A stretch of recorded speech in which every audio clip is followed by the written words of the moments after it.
nacido, por supuesto. Yo nunca me gradué. En tercer año de bachillerato me quebraron en física, química y matemáticas.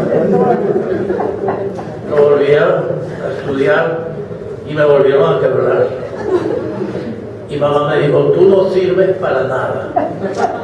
Y me consiguió un puesto de office boy en la Kroll Petroleum Corporation. Y hasta ahí llegó mi educación. Lo que pasa es que yo desde pequeño le robaba los libros a mi abuela, que leía mucho. Y desde niño leía Los Miserables, El Conde de Montecristo, Doña Bárbara, todos los libros que ella leía. Y por supuesto, Hamlet. Y no entendí nada. Pero después lo leí más tarde. Entonces, bueno, todo lo que yo he aprendido, lo he aprendido en la vida, que es muy importante, y en las lecturas. Yo siempre insisto a mis alumnos que lean mucho. Porque, por ejemplo, los que estudian cine creen que todo se reduce a manejar las cámaras, como manejar un carro. Lo importante es a dónde va ese carro. ¿Qué vas a decir tú con una cámara? ¿Tienes algo que decir? Y esa es la formación de cada uno de los alumnos. Bueno, yo no me voy a quedar atrás y voy a contar que a mí me atracaron 3 veces. Pero fue en Nueva York en 1980. Yo huí del país en 1980. Ahora no me iría nunca, si este es un país maravilloso. Huí porque fui a estudiar con...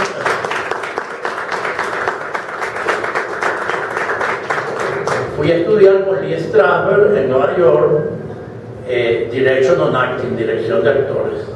Ya él estaba mayor, fue el último curso que él hizo, era un ser extraordinario. Y me hice muy amigo de la esposa, Anna Strasberg.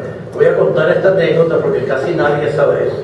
Anna Strasberg dirigía el Lee Strasberg Institute y había en California una sucursal donde estaba Lee Strasberg. Entonces, al principio yo no conocía a Lee Strasberg. Alguien me llevó donde Anna Strasberg, la esposa de él, y ella me trató muy bien y me empezó a invitar a ir a su casa. Ahí iba Al Pacino, iba Susan Strasberg, la hija de Strasberg, muchísima gente, bueno, estupendo. Yo no sabía muy bien inglés, yo me puse a estudiar inglés en NYU, y bueno, yo le contestaba más o menos lo que entendía. Y un día ella pasó una copa de vino, una bandeja de copas de vino. Yo estaba en un sofá y cuando ella me dio la copa, me dijo en el oído, si la naturaleza se opone, lucharemos contra ella y haremos que nos obedezca. Sabía español y sabía la frase de Bolívar. Resulta que era hija de diplomáticos y cuando ellas eran niñas, porque eran 3, de Trinidad, donde estaban los padres diplomáticos, la mandaron a estudiar primaria y secundaria en Caracas, Venezuela. Y nadie sabe eso, muy poca gente sabe que Anna Strasberg se educó, es muy importante, y que la hermana de ella yo la conocí aquí, casada, con otro judío que era médico, y yo siempre la veía en casa de Isaac Chocrón, y yo no sabía que era hermana de Anna Strasberg, ni ella lo dijo nunca. Bueno, entonces en Nueva York, los domingos yo me levantaba e iba al cajero de donde yo vivía como estudiante para sacar una platica para vivir para la semana. Y entonces yo llegué ese domingo y encontré la puerta, porque los cajeros tienen puerta, tú metes, no estaban libres, no sé si ahora estarán libres, pero tenían puerta, tú tenías que usar la tarjeta para abrir la puerta. La puerta estaba en el piso. Bueno, yo pasé aquí y de pronto sentí como que alguien estaba detrás mío y dije, esa es Mercedes, una venezolana que no sabía manejar el cajero y ella siempre me llamaba para que la ayudara.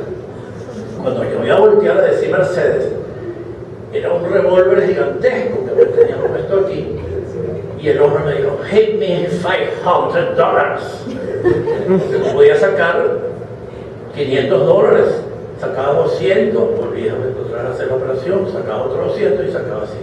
Yo le dije, no, $500. Quickly, en eso entró un señor con su hija, el cajero que estaba al lado. Bueno, total que cuando saqué los 200 $2 me los arrebató y se fue corriendo. Pero cuando llegué a la puerta, estaba parado con una limusina grande, que era seguramente el señor que había entrado. Y el tipo me dijo, ese carro es tuyo, porque supo que yo era latino. Y carro, dicen los puertorriqueños, pero no dicen carro, sino carro. Bueno, entonces, no, ese no es mío.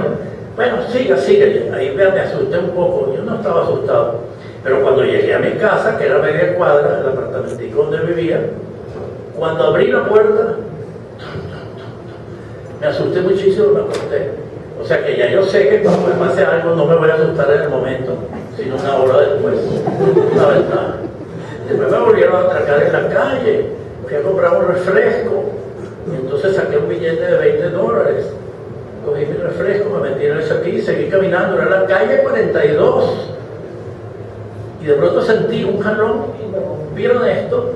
Cuando volteé un tipo como que jugaba basquetbol, hizo ¡tac! ¡Tac! Y se desapareció. No lo vi más. Y me quitó el resto, que eran $17.50, algo así. Bueno, eso fue entonces. A mí aquí nunca me han asaltado, yo vivo en San Bernardino. Eso es peligrosísimo vivir en San Bernardino. Bueno, hasta ahora no. No vaya ni nadie ahorita, como nos han atracado, a que me atraquen allá en San Bernardino. No tengo miedo a eso. Todo lo que está pasando pasó en Chile para tumbar a Allende. Todo está planificado. Que la gente coja miedo, que empiecen a faltar los productos, que haya colas para comprar las cosas. Todo eso es una planificación de esa gente tan inteligente que hay en Estados Unidos y de esas niñas nuestras que les van a enseñar las piernas a los presidentes de Estados Unidos.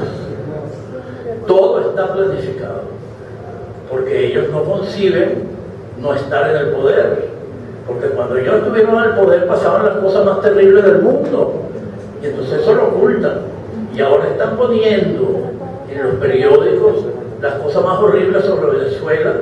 Cuando yo fui a Madrid hace 8 meses, es verdad que ustedes comen perrarina, te preguntan, ¿y cómo estás? ¿Estás bien? No te pasa nada. La propaganda que han hecho contra Venezuela en el mundo entero es terrible, todo eso está planificado. Por supuesto que la violencia existe.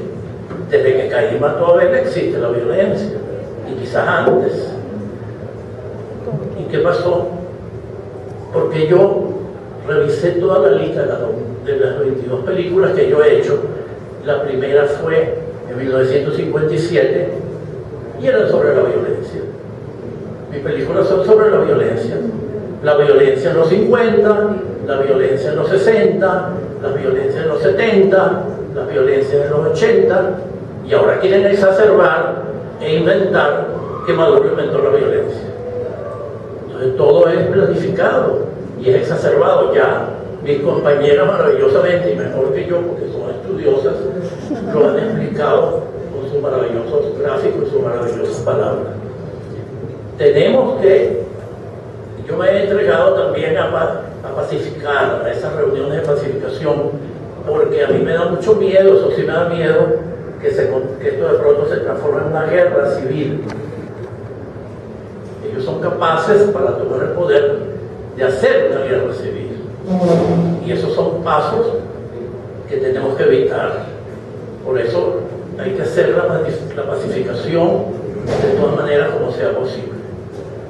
Yo respeto la opinión de cada uno y creo que así debemos actuar. Mi hermana era fundadora de un partido político, ¿verdad? Totalmente contrario a mis ideas. Nos levantábamos y nos besábamos y jamás en la vida, ¿verdad? Jamás tuvimos odios, porque eso el odio es terrible, como esta gente de la oposición está haciendo crecer el odio, ¿me entiendes? Y mi hermana y yo nos queríamos muchísimo, y yo tengo muchísimos amigos que están en la oposición, y sí hay algunos, muy pocos, que ya no te tratan como antes, pero la mayoría sí, porque son gente inteligente, hemos trabajado durante muchas épocas juntos, ¿verdad?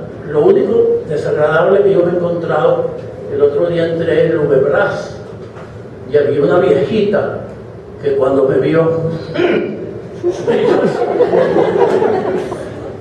Porque ella me reconoció, me habrá visto mis declaraciones. Y ese es el único acto desagradable que yo me he encontrado, esa pobre viejita que no sé ni cómo se llama. Pobrecita, ella está convencida de que yo soy un monstruo. Bueno, todo eso tenemos que evitarlo. Todo eso odio que están haciendo crecer en la población es peligrosísimo. Y ya, repito, lo hicieron en Chile, hasta que mataron a gente y bombardearon palacios. Tenemos que evitar que eso suceda. Y tenemos que respetar al mismo tiempo, es una situación muy difícil, tenemos que respetar al mismo tiempo cómo piensa el otro ser que no piensa igual que tú. Porque esa es la verdadera democracia, pero que ellos también respeten tu manera de pensar, ¿verdad? Y eso es lo que tenemos que lograr, porque esa es la verdadera democracia. Chávez fue tan grande que le abrió los ojos a la gente invisible, la gente que era invisible en Venezuela, ¿verdad? Y que ahora es visible, y eso es lo que a ellos les molesta. Abrieron los ojos, y entonces se dan cuenta que todo eso, una gran mayoría, que todo eso que está saliendo en los periódicos es inventado, es exacerbado, es exagerado, ¿verdad? Si no hubiéramos ganado las últimas elecciones. Entonces hay que cuidar eso. Y hay que saber cuándo están diciendo la verdad y cuándo están diciendo la mentira. Por lo general dicen mentiras. Ellos son capaces de todo porque quieren volver a tomar el poder. Yo pienso que están equivocados y que ese no es el camino correcto. La historia lo dirá. Bueno, si alguien me quiere hacer preguntas, yo encantado se la respondo. Nadie. Maravilloso. Muchas gracias. Perdón. Ya, profe, vamos a abrir un ciclo de preguntas, ¿no? Se llama un derecho de palabra y, bueno, los policías que respondan. Bueno. Si quieres, nos nos sentamos ahí, pero con micrófono. Claro. Hasta la